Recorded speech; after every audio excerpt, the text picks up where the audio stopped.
Lastika for you guys. Let's do the last part one more time. Ready?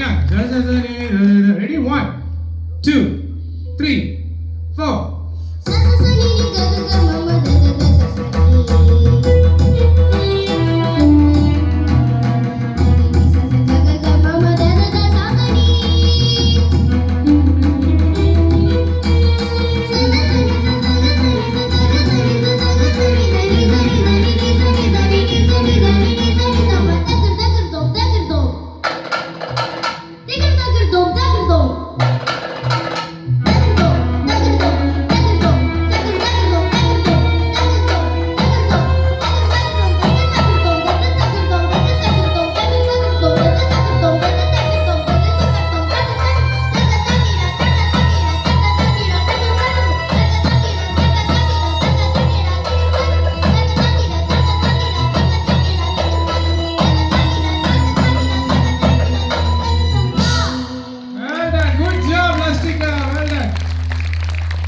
So how you think you sang? Nice or not? Yeah.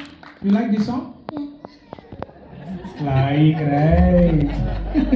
Very good, well done. I would like to thank their parents as well. எங்க இருக்கீங்கன்னு தெரியல but அங்கே தான் இருக்கீங்களா சாரிண்ணா பக்கமுட்டமாக இருக்குது திடீர்னு ரொம்ப நல்லா she sing very well. Another round of applause for Lastika. Thank you so much Lastika. Well done. And also to the band. இந்த மாதிரி பாடல்கள் வந்து for 3-piece it's not easy. Because they have, especially the drum side, they have tabla, they have mirdangam, they have the drums to give the kick, and then also the interludes in middle. So to do that in 3-piece, we should give a round of applause to the band as well.